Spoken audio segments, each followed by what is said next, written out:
नमस्कार मित्रों, अतुल आश्रम में आपका स्वागत है। गोस्वामी तुलसीदास जी अपने महान ग्रंथ रामचरितमानस में अनेक अच्छे और सुंदर प्रसंग रखते हैं। अनेक जगहों पर वार्तालाप हुई है जो बहुत ही महत्वपूर्ण है। उसी तरह से लक्ष्मण भगवान राम से कुछ प्रश्न पूछते हैं, वो भी एक बार। सारी जिंदगी वो सेवा करते हैं, प्रश्न एक बार पूछते हैं और उसका उत्तर भगवान ने स्वयं दिया है, बहुत अच्छी तरह से दिया है। वही प्रसंग यहाँ पर लिया गया है चिंतन के लिए। भक्ति की साधन कहूँ बखानी, सुगम पंथ मोहि पावहि प्राणी। प्रथम विप्र चरणन अति प्रीति, निज निज कर्म निरत श्रुति रीति। एहि कर फल पुनि विषय विरागा, तब मम धर्म उपजय अनुरागा। श्रवणादिक नव भगति दृढ़ाई, मम लीला रति अति मन माही। भक्ति के साधन कहो बखानी, सुगम पंथ मोहि पावहि प्राणी। सबसे पहली बात तो यह है कि भक्ति के साधन को मैं बता रहा हूं। ये सबसे सुगम साधन है। ईश्वर को प्राप्त करने का सबसे आसान साधन भक्ति है। प्रारंभ कैसे होती है? बहुत ही आसान। प्रथम विप्र चरणन अति प्रीति, विप्र के चरणों में प्रीति हो। आजकल बड़ा विवाद होता है, विप्र कौन, विप्र की परिभाषा क्या है, डेफिनेशन क्या है, वगैरह वगैरह। लेकिन अपने जीवन के अनुभव से आप देखिए, अगर जैसे आपको ये पता लगाना है क्या अच्छा है क्या बुरा है। अब आप देखिए, सूर्योदय होती है, सूर्य की तरफ आप देखते हैं, आपको अच्छा लगता है, कोई भय महसूस नहीं होता,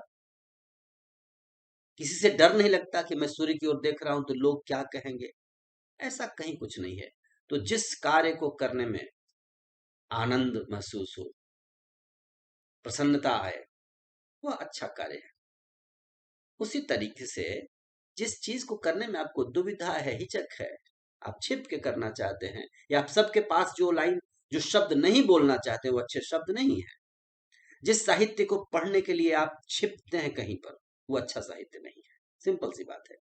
जिस साहित्य को, जिस ग्रंथ को, जिस कविता को आप माँ बाप के पास, बड़े भाई के पास, गुरुजनों के पास, छोटे के पास कहीं भी पढ़ सकते हैं, वह क्या है? वह सर्वमान्य है, सर्वव्यापक है, सर्व स्तुतिमय है। ऐसा है। तो आपके मन में किसी तरह की दुविधा और भय न है। उसी तरीके से विप्र क्या, जहां आप झुकते हैं, जहां से लगता है कि आपको कुछ प्राप्त होगा, जहां तेज है, जहां तपस्या है, जहां विद्वता है, वहां स्वयं कहना नहीं पड़ता है। विप्र की पहचान, बाह्य पहचान नहीं करनी पड़ती है। आप स्वयं समझ जाते हैं कि इस व्यक्तित्व में यहाँ पर क्या है, और स्वयं सर झुकता है। वहां पर स्वयं प्रीति प्रकट होती है। वहां आप सेवा करते हैं, विनम्रता से पेश आते हैं। भगवत गीता कहती है, तद विद्धि प्रणिपातेन परिप्रश्नेन सेवया, उपदिच्छन्ति ते ज्ञानम ज्ञानिनः तत्वदर्शिनम। तत्वदर्शी ज्ञानी तभी तो ज्ञान देंगे जब आप विनम्रता पूर्वक जाकर के उन्हें नमस्कार करेंगे। उपनिषद के शिष्य क्या करते थे? जंगल से सूखी लकड़ियां चुनते थे। बड़े बड़े राजाओं के पुत्र जंगल से सूखी लकड़ियां चुनते थे और आश्रम में जाकर कहते थे, मैं आपका शिष्य बनना चाहता हूँ, मैं आपका ब्रह्मचारी बनना चाहता हूँ। ये सूखी लकड़ियां हाथ में हैं। सूखी लकड़ी को लेकर के जाने वाले शिष्य का नाम था, लकड़ी को कहते थे समिधा। हवन में सामग्री में यूज होती थी समिधा, तो कहते थे समित पाणी। जो समिधा हाथ में लेकर के गया है, गुरु से स्वीकार करता था। तो इतना बड़ा कोई विवाद नहीं है। जहां भी तेज है, तपस्या है, जहां कहीं सद्गुण है, वही विप्रता है। वही विप्र बैठा हुआ है। तो विप्र के गुण तो हम सद्गुणों के तरफ, त्याग तेज तपस्या के तरफ झुकें, वहां पर जाकर के सेवा करें, प्रेम करें, प्रीति करें, और अपने अपने प्राप्त कर्म को, प्रवाह प्राप्त कर्म को हम करें। ऐसा करते करते, ऐसा करने से क्या होगा? Very very scientific line is there, very mathematical. एहिकर फल पुनि विषय विरागा, जैसे साइंस में हम पढ़ते हैं ना, as a result of this implies that if x is natural number, it implies that x is a whole number, it implies that x is an integer, right?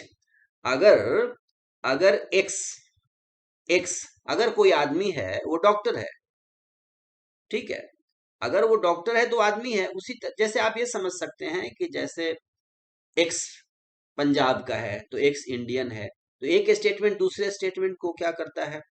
Imply करता है। वैसे ही यहां दिया गया as a result of this, मतलब बिल्कुल कार्य कारण संबंध है। विप्र के चरणों में प्रीति करोगे, अपने काम को जो श्रुति के द्वारा निर्धारित तुम्हारा कर्तव्य कर्म है उसको तुम अच्छी तरह से करोगे, निज निज कर्म निरत श्रुति रीति, तब इससे क्या होगा? तुम्हारा चित्त साफ हो जाएगा ना, मन की पवित्रता आएगी। यही कर फल पुनि विषय विरागा, और विषयों से वैराग्य उत्पन्न होगा।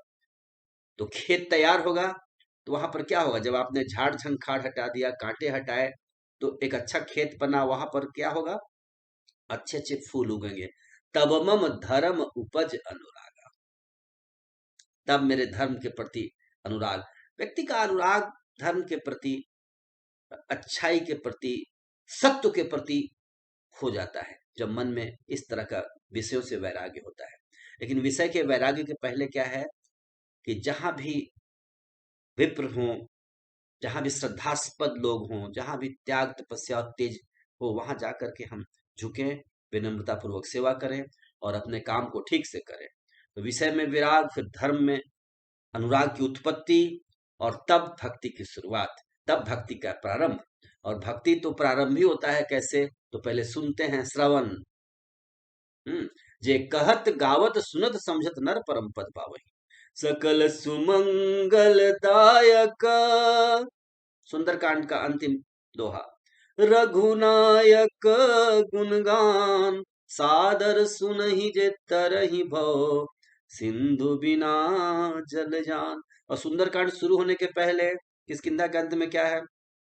भव भेषज रघुनाथ जसु, सुनहि जे नर अरुणारी। देखिए श्रवण, तिन कर सकल मनोरथ, सिद्ध करही त्रिशरारी। जे कहत गावत सुनत समुझत, नर परम पद पावही। तो ये श्रवणादिक नव भक्त दृढ़ाई।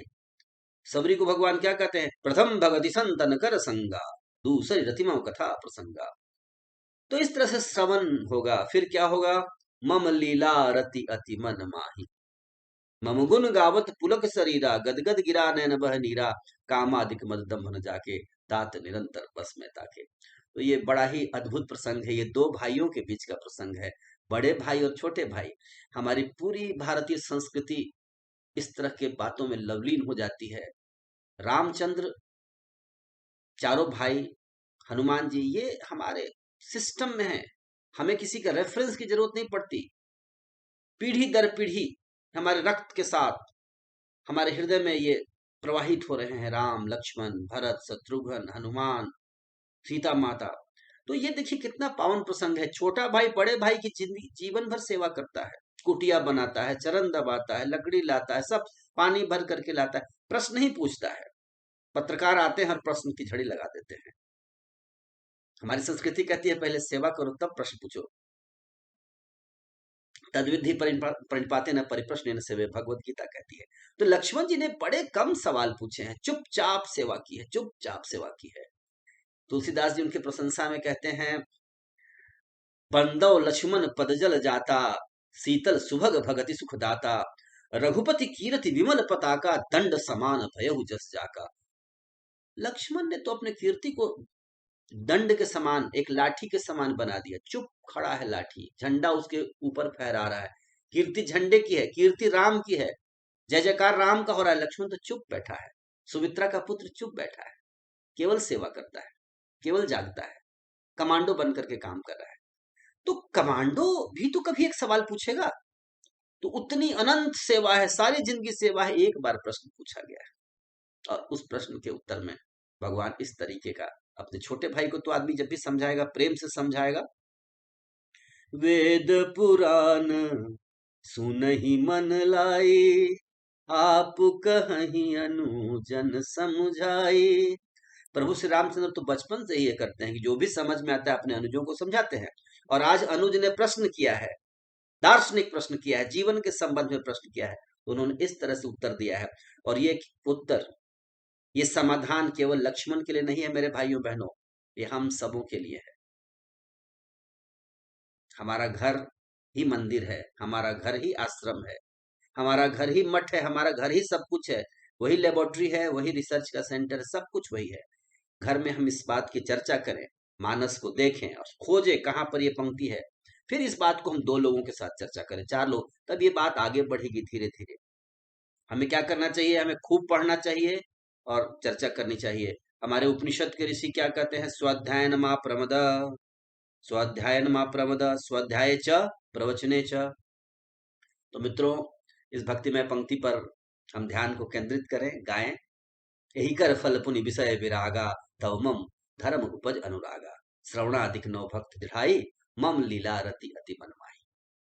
आज वीडियो कुछ लंबा हो गया है लगता है। शिक्षक स्वभाव से ही वाचाल होता है, जब कभी कुछ कहने लगता है तो कभी कभी कुछ ज्यादा कह देता है, ठीक है। तो आइए हम इस तरह से एक स्वस्थ, संपन्न, शक्तिशाली और ज्ञानवान भारत का निर्माण करें। जय श्री राम, जय भारत, जय जगत।